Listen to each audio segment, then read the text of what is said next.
جو رپورٹ ہے وہ پیج نمبر 30 آنورڈ اور انیکسچر 55 میں بڑی ڈیٹیل میں بات کرتے ہیں کہ وہ ایف آئی آر کس نے درج کروائیں، کس طریقے سے درج کروائیں، کس نے میرا نام دیا، کس نے ارشد شریف شہید کا نام دیا، کس نے عماد یوسف کا نام دیا. کیونکہ وہ وائلیشن تھی اور جانتے بوجھتے وائلیشن تھی تو اس کیس کو جو سبسیکوینٹ ایف آئی آر تھی اس کو جوڈیشل مجسٹریٹ صاحب نے کینسل کر دیا. لیکن اس میں میرے ایک کو اکیوز کو پکڑا گیا، عماد یوسف جن کا نام ہے، وہ اسی فیکٹ فائنڈنگ جو رپورٹ ہے اس کے اندر لکھا ہوا ہے، اور ان پہ تشدد کیا گیا، ان کو پکڑا گیا، وہ ان کا کلیم ہے ان پہ تشدد کیا گیا، اور بعد میں ان کو ڈسچارج کر دیا جج نے ملٹیپل ریزن سے. اور ایف ایف جو ریویو ہے، فیکٹ فائنڈنگ ریویو جو رپورٹ ہے، سوری ریویو کہہ دیا میں نے، اس کے اندر واضح لکھا ہوا ہے ایس ایچ او کا بیان کہ اس نے اپنے ایس پی کو کہا کہ انڈر سی آر پی سی 196 کے تحت ایسے تمام جرم جو آپ نے ریاست کے خلاف کیے ہوں اس میں وفاقی حکومت یا صوبائی حکومت کی اجازت پہلے درکار ہوتی ہے، جو اس ایف آئی آر میں نہیں تھی. اور ایس ایچ او نے اپنے ایس پی کو کہا، ایس ایچ او میمن گوٹ نے اس رپورٹ کے اندر لکھا ہے کہ پہلے اجازت لینی پڑے گی، انہوں نے کہا بعد میں لے لیں گے. تو اس پریٹیکسٹ پہ اور سغرا بی بی کے پریٹیکسٹ پہ وہ میرے خیال میں ایف آئی آر وہاں پر کینسل ہو گئی. اب آپ کو پتا ہے کہ ارشد شریف شہید کو ملک سے جانا پڑا اسی ایف آئی آر کے فوراً بعد. جو فیکٹ فائنڈنگ ٹیم ہے انہوں نے ٹوٹل 9 ایف آئی آر جو ہیں وہ سامنے رکھی ہے جو ارشد شریف صاحب کے اوپر ہوئی. ان کی رپورٹ کے اندر ان میں 6 ایف آئی آر مئی کے مہینے میں ہوئی، ایک ایف آئی آر شاید اس سے پہلے ہوئی تھی، اور پھر 2 سے 3 مہینے کے وقفے کے بعد یہ ایف آئی آر ہوئی جو اگست کی 9 تاریخ کو ہوئی، جس کے فوراً چند گھنٹوں کے بعد انہوں نے ملک چھوڑ دیا. اور پھر ایک سبسیکوینٹ ایف آئی آر جا کے کراچی میں ہوئی. سو فیکٹ فائنڈنگ ٹیم نے یہ واضح کیا کہ کمپیلنگ ریزن لگتا ہے جو ان کے اوپر کرمنل کیسز کیے گئے، اور اس میں بڑی ساری باتیں میں ان کی میرٹ پہ نہیں جاؤں گا، لیکن یہ اس میں بڑا واضح لکھا ہوا ہے کہ کمپیلنگ ریزنز میں یہ جو کیسز کیے گئے یہ بھی تھے جس کی وجہ سے ایونچولی ان کی شہادت ہوئی. تو اب کیونکہ میٹر سبجوڈس ہے سپریم کورٹ کے سامنے، سپریم کورٹ کے سامنے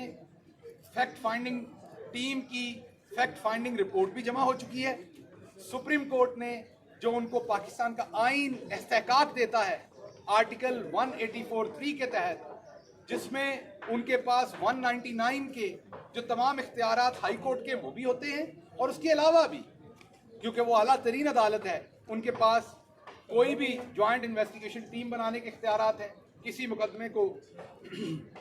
معاف کیجیے گا ڈیٹیل سے دیکھنے کے اختیارات ہیں، اور اگر وہ مناسب سمجھیں اور انہیں لگے کہ یہاں پر وائلیشن ہوئی ہے لا کی، بیسک رائٹس کی وائلیشن ہوئی ہے، یا وہاں پر اگر لگے کہ یہاں پر جو ہے وہ پولیٹیکلی موٹیویٹڈ کیس ہے یا کوئی بیڈ موٹیویشن کے ساتھ ہے، یا یہ جو پورا سٹرکچر کھڑا کیا گیا یہ میلافائڈ ہے، تو وہ اس مقدمے کو سرے سے کویش بھی کر سکتے ہیں. اسی بنیاد پر ہم نے عدالت کے سامنے، آج میرے وکیل موجود نہیں تھے، میں نے ذاتی طور پر بات کی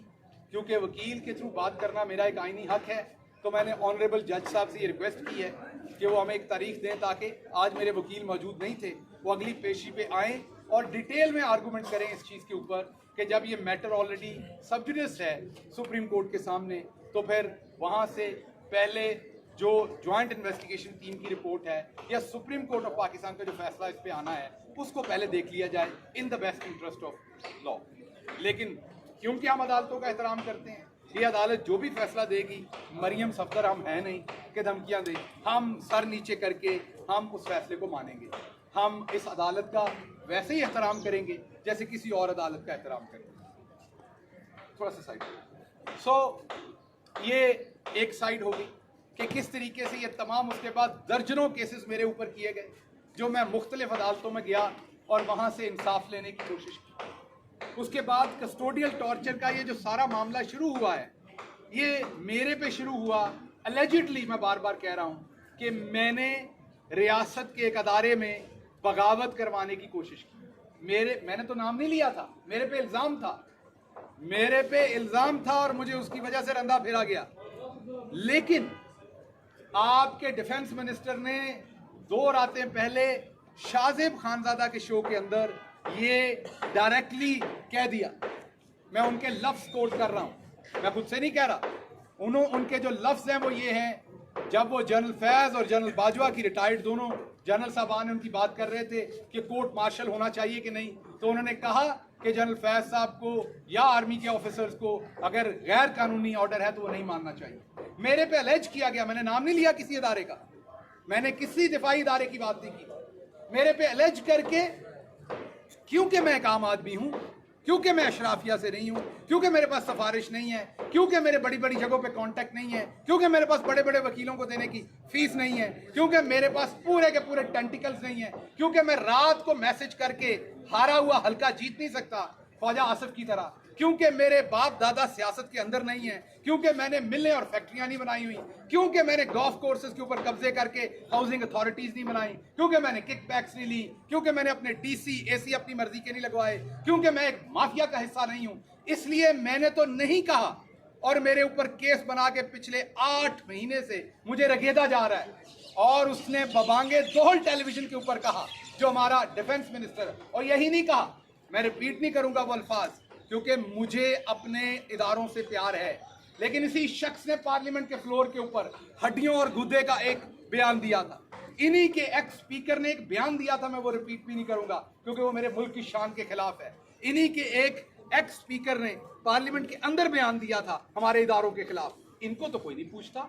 इनके ऊपर पता नहीं कौन सा, पता नहीं सीआरपीसी कोई और है, पता नहीं इनके ऊपर आइन के आर्टिकल कोई और है, पता नहीं हमारे ऊपर आइन के आर्टिकल कोई और है, फिर लगता कि हैं और बिकॉज हम आम लोग हैं, क्योंकि हम आम आदमी हैं, जो आइन में नहीं भी लिखा हुआ वो हम पे इंप्लीमेंट करना है,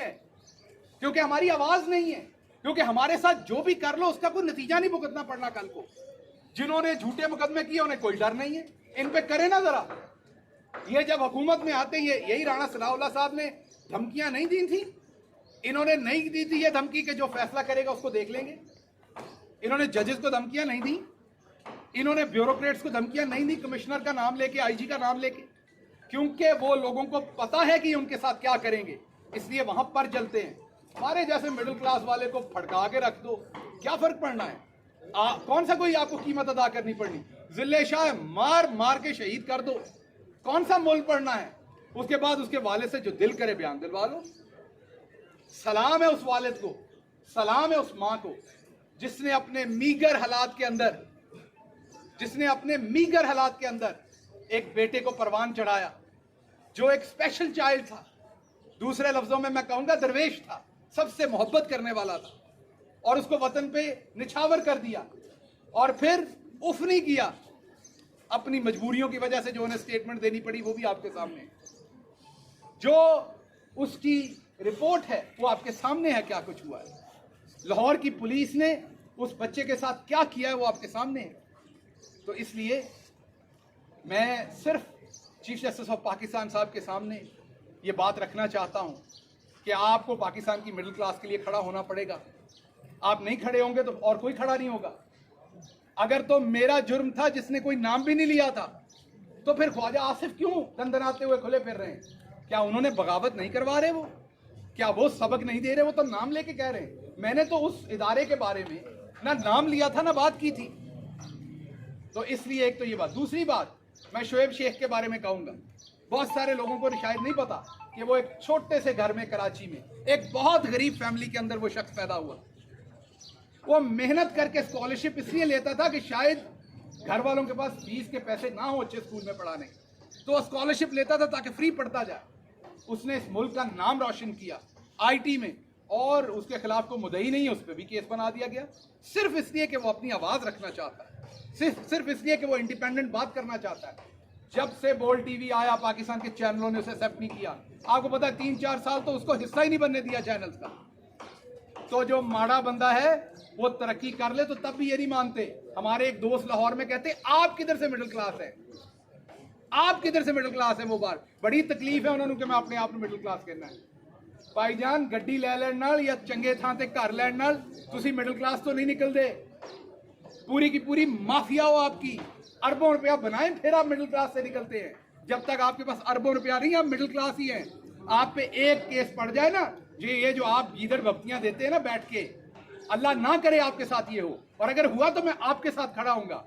मैं आपकी तरह नीचे नहीं गिरूंगा कि उस वक्त मैं आपके ऊपर ताने कसूं, क्योंकि आप भी मिडिल क्लास ही हैं। आपका डीएचए में घर है, करोड़ों की जायदादें आप भी हैं, लेकिन एक केस में आपकी हवा निकल जानी है, आपका टायर ट्यूब दोनों फ्लैट हो जाने मेरी तरह। एक केस में, एक केस आप पे पड़ा, आपको पता लगना मिडिल क्लास और अशराफिया में फर्क क्या होता है। इसलिए मैं चीफ जस्टिस ऑफ पाकिस्तान से ये रिक्वेस्ट करता हूं कि ये कस्टोडियल टॉर्चर के ऊपर वो एक्शन ले जो पुलिस बार बार कर रही है। ये जो पुलिस लोगों को हिरासत में लेके मार रही है बार बार, इसके ऊपर एक्शन लेना पड़ेगा, वरना हम डिफरेंट साइड पे निकल जाएंगे। मीडिया हमारा साथ दे, इस पे मीडिया हमारा साथ दे। और ये जो मीडिया के साथ, सहाफियों के साथ हाई कोर्ट के अंदर हुआ, साकिब बशीर जैसे मायानाज रिपोर्टर हैं, हमारे खिलाफ भी रिपोर्टिंग करते हैं, लेकिन पुराने रिपोर्टर हैं, सीनियर रिपोर्टर हैं, आप सब उनको जानते हैं, उनके साथ काम करते हैं। जो सलूक उनके साथ किया गया उसके बाद एफआईआर नहीं दी गई। इसी तरीके से जो सलूक शोएब शेख के साथ किया जाता है, इस सब को बंद करना चाहिए। और इसमें मैं मुल्क की आला तरीन अदालत से रिक्वेस्ट करूंगा कि जो हमारी जमात के साथ सिस्टम किया जा रहा है, आम आदमी के साथ किया जा रहा है, इमरान खान को हर मुकदमे में ट्रैप करने की कोशिश की जा रही है, इसके ऊपर बराए मेहरबानी नोटिस लें, एक्शन लें। ये ना हो कि जुल्म के अंदर लोग पिसते रहें और बहुत देर हो जाए। शहबाज गिल साहब, आप पर भी तशद्दुद हुआ, आपने भी जिस तरह मीडिया पर भी बताया, इससे पहले भी हमें खबरें इस तरह से मौसूल होती रही, लेकिन सेम इसी तरह से अब जावेद लतीफ़ ने भी आज एक प्रेस कॉन्फ्रेंस की है। मरीम नवाज़ ने भी कहा है कि नवाज शरीफ को भी जहर दिया गया था, इसी वजह से उन्हें मुल्क छोड़ना पड़ा। उस वक्त भी उनके साथ रवैया पीटीआई हुकूमत ने थी। देखिए, बात यह है कि मरियम सफदर साहबा का ये हक है, इस्तेहकाक है कि वो अपने वालिद के बारे में कोई भी बात करें। मेरी तशद्दुद के साथ ये जबड़े की हड्डी तोड़ी गई है। आप मुझे अभी किसी लैब में ले जाएं, आपको एक्सरे में नज़र आ जाएगी तोड़ी गई है कि नहीं। डॉक्टर का सारा रिकॉर्ड मौजूद है कि तोड़ी गई है। तो जब उनके वालिद वहाँ गए थे, तो अगर आपको कोई जहर दी जाए, मैं ये नहीं कह रहा नहीं दी जा सकती, दुनिया में ऐसे काम होते हैं, अगर उनको जहर दी गई तो रिपोर्ट करवा लेते, सामने आ जानी थी बात। उन्होंने, वो लंदन में थे, उन्होंने क्यों नहीं रिपोर्ट करवाई? अगर करवाई है तो सामने ले आए। मेरे ख्याल में तो नैब की कस्टडी में नहीं थे जब वो बाहर गए थे, वो जेल में थे, और वहाँ मैं उन्हें मिल के आया था, वो दुरुस्त हालत में थे। लेकिन अगर फिर भी उनकी कोई एक्विजिशन है तो उसे इन्वेस्टिगेट करवा लेते। अच्छा गिल साहब, ये बताएं कि जिले शाह पे जो तशद्दुद हुआ है, इस तरह हमने 25 मई को देखा है, फिर आपकी हुकूमत भी आई पंजाब में, तो जितने पुलिस वाले थे उनको किसी को भी सज़ा नहीं दी गई, तो अभी जिले शाह को फिर दोबारा शहीद कर दिया गया। तो अब अगर आप लोगों की हुकूमत आती है तो आप लोग क्या करेंगे? देखिए, मैं बड़ा मायूस हूँ, मैं आपको सच बताऊँ। ये अगर तो हमें पूरी तरह से एम्पावर करके हुकूमत आई तो हम कर सकेंगे, अगर कमज़ोर हुकूमत आई तो मुश्किल होगा, क्योंकि यहाँ की अशराफिया ने पंजे गाड़े हुए हैं। अशराफिया एक दूसरे को बचाती है, वरना मॉडल टाउन का इंसाफ ना हो जाता, वरना दूसरी चीज़ों का इंसाफ ना हो जाता। इसलिए ये जहन में रखिए कि हमें एक नए सोशल और अदालती कॉन्ट्रैक्ट की ज़रूरत है, जिसमें हम बड़े और छोटे को बराबर डील करें, एक जैसी सज़ाएं दें। फिर इन जानवरों ने बंद होना है, वरना ये जो पुलिस के अंदर हमने काली भेड़ें भर्ती कर रखी हैं, इन्होंने लोगों के साथ ऐसे ही करना है। बहुत शुक्रिया।